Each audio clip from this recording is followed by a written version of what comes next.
Hey guys, if you're shopping for knives and gear, make sure you check out the description of the video you're watching right now for links to some great online retailers. There's also individual links for knives that I personally recommend. Thanks! What's going on YouTube? Metal Complex here, and the day has finally come to sharpen the scalpel. For anybody who doesn't know what this is or what I'm talking about here, I unbox a lot of stuff on this channel. It's like 5 days a week I'm unboxing something. And so for a long time, the joke was, I had this silly rainbow mermaid knife. I was like, don't question her superiority. Don't question her majesty.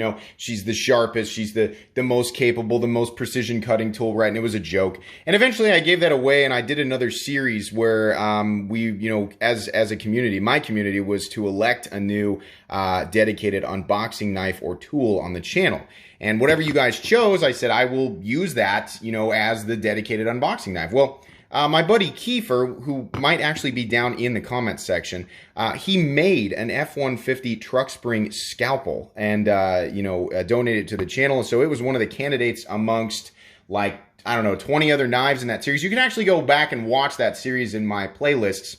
But this was the one that everybody voted for. And since it has been elected, I have not sharpened it. It really needs a new edge. For a long time, it was kind of funny, like, look how, sharp and precision it is, right? And I was like fighting the cardboard. It's actually gotten to the point where I think it's a little bit unsafe. I don't want to slip and cut myself. So it's time to sharpen it. We're going to be using the KME today. I am not a professional. This is not a tutorial. It's all going to be done over hyperlapse, and we're going to put some music in there to make it kind of fun and interesting. I think that the standard clamp will be just fine. Not a lot of room on here, but I think it'll work. And there's only 1 inch of cutting edge to sharpen, so it shouldn't take that long, but it's time. It's absolutely time. So anyways, I hope you guys enjoy this short little video, or what I assume will be a short little video. Make sure to follow me on Instagram at metal_complex.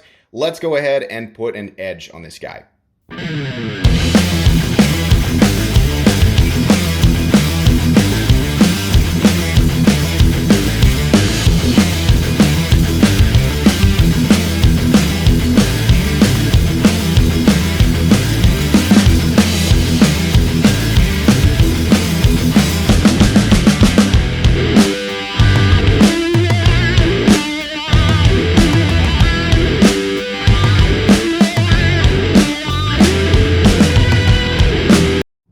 All right, it is finally done. It is finally what will be sharp enough.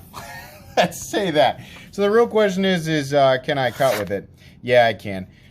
So listen, this could have been done like a million times better, but the truth is I looked at the bevel originally, and I really wanted to correct this area right here. Let's see if we can turn this down just a little bit. I really wanted to correct this area in here, but this thing gets pretty thick pretty fast. And if I'm going to use this forever as an unboxing tool, or as long as I possibly can, I realized I was like, maybe I should do less reprofiling and just try to sharpen the edge that's there. So it was about, the KME was set to 20 degrees. I think it's actually thicker than that, which is fine because this is just going to be used for cutting through cardboard, and it does, just fine. There's only 1 inch of edge. It does all right. It's sharp enough, right? That's just a note card. Yeah, it'll cut. It'll definitely more readily and more efficiently cut into cardboard. Now, I know a lot of people are, trying to figure out what my method is and what I skipped over, what I didn't do all the sharpening. Yeah, I skipped a lot of stuff that a lot of people have told me, I've been using that KME for about 1.5 years now, and I've sharpened quite a few knives. Got a lot of more time-consuming techniques that I use, and I skipped a lot of that stuff just trying to get basically a working edge on this guy. And it's okay. It's not the best thing in the world, but it came out all right. So I'm happy with this, and this thing will at least cut a little bit better now. And now people can stop telling me to sharpen this guy. Kiefer, thank you so much for creating this and sending it to me. I hope you guys at least found this entertaining, because that's really all that it was meant to be. Not a tutorial, not not a guy putting a professional edge on a professional tool or anything like that. Just for fun. So It's all done now. Anyways, if you guys enjoyed this, if you're happy about it, if you have any sort of positive or emotional response to this video whatsoever, please leave a like. If you'd like to check out my other content, I do, of course, have lots of videos of knives that are either expensive or inexpensive that I do or don't like, so check those out. And if you enjoy all my content, go ahead and click on that metal complex logo right there and subscribe, because there's definitely more coming. Thanks again for watching, everybody, and have a great day.